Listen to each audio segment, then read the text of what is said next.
I'm Carol Reynolds, and this is Wind Notes with Professor Carol. I'm here at the Great State Fair of Texas, where the U.S. Marine Drum and Bugle Corps is performing during the duration of the fair. And I am here with one of the members of the U.S. Marine Drum and Bugle Corps, and this is Sergeant Kyle Baker, who is representing his wonderful ensemble and has taken a few minutes away from rehearsal and your very busy schedule to talk with us about what you're doing here at the State Fair of Texas. Yes, ma'am. Wow, what are you doing here at the State Fair of Texas? Well, we're playing music, man. We're trying to spread the Marine Corps word to folks who don't get to see Marines too regularly. You see on CNN, you see, news about our troops overseas.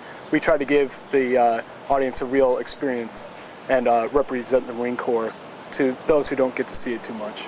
And so how do you actually do that in the fair setting? Well, we play over at Marine Corps Square. We put on about a 45-minute concert. We play about 10 selections, give or take. We feature our drum line, we feature our horn line, we have soloists. We play a variety of different songs, traditional marches from Sousa all the way up to contemporary, modern day type of charts, stuff like that. So try to get a wide range of music going on. And you wear those fancy red uniforms, yes? Yes, we definitely are very distinguishable by our red coats. We're the only musicians in the United States Marine Corps that wear the red coat, us and the President's own also. I see. So every other Marine Corps musician just wears their traditional uniforms, their dress blues or whatever, but we were when we were designated the Commandant's own, we got the scarlet tunics. Well, they're very impressive. I saw you all coming back a moment ago from a performance in downtown Dallas, I think it was, yes? Is that where you all? Yes, ma'am. And that must have been exciting for people who stumbled onto that. Oh, definitely. Well, what is a Drum and Bugle Corps? What differentiates us from the band is, obviously, the only instrumentation we have are drums and bugles. We have our percussion section, which play on traditional marching percussive equipment. But our bugles, they're conical horns where starting from the lead pipe on out, what traditionally makes a bugle is it gets larger as you go through all the tubing.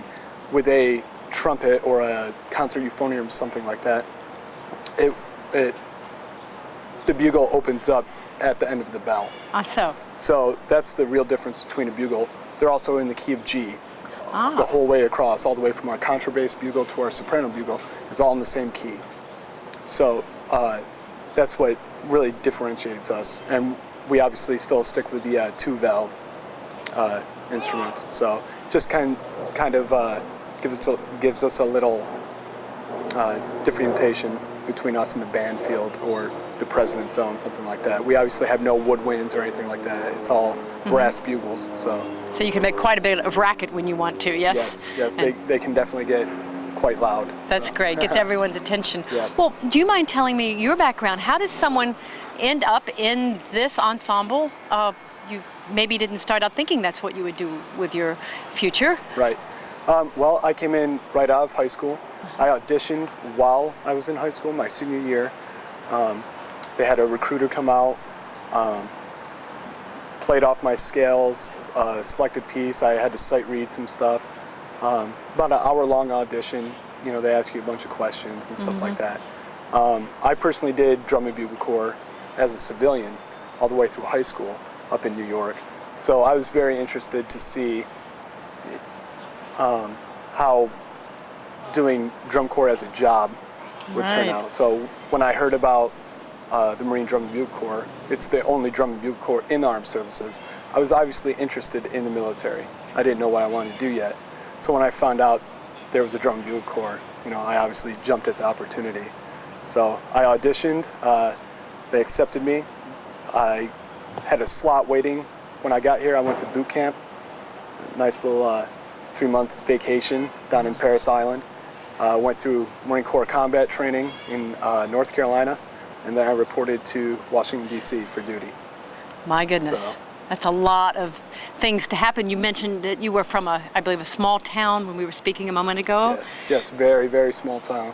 I graduated with about 40 other kids, so no one had any interest in Drum and Bugle Corps or anything like that, so I was kind of odd man out. And suddenly you were surrounded by people with like minds and very happy about it, I bet. Yes, very much. Where do you go and what do you all do as part of your mission? Well, our mission is simply to spread the goodwill of the Marine Corps. We come down here to the State Fair for about 3 weeks, give or take. We do almost a 2-month-long tour of the West Coast. We travel all over the continental United States throughout the year, supporting different venues, things like this, obviously, wherever we can get a big crowd, do a lot of recruiting for the Marine Corps.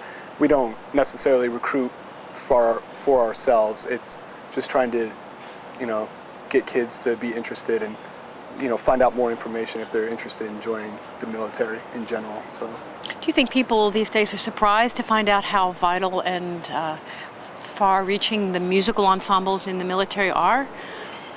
Well, I think we give a little different taste to the traditional marching band or military musicians. You always see them, walking around and doing traditional marches and stuff like that. And not a lot of kids like to hear that stuff nowadays. So that's why we try to throw in, contemporary type stuff, things that people can tap their feet to and recognize off the radio, things like that. So. And someone arranges all those for you? Yes, our director, Chief Warrant Officer Dix, he arranges all the music specifically for us because obviously of our instrumentation. He has to go through all the scores, get all the copyrights and everything, but then he has to arrange every piece specifically for our unit. So during the day, you get up, you practice, you march, you perform, it's pretty much music 24/7?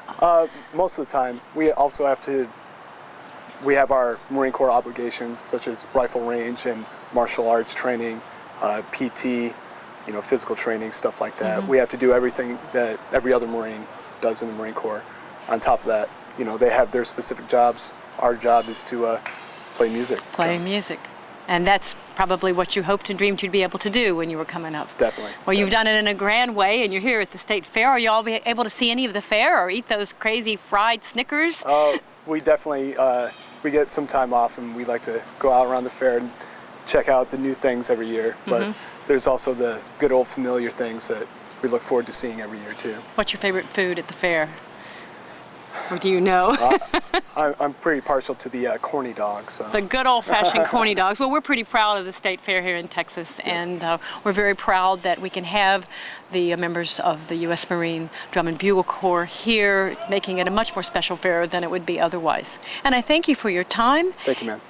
Appreciate it. Thanks. I'm Carol Reynolds, and this has been a special edition of Wind Notes. We'll see you here at the State Fair at the concert.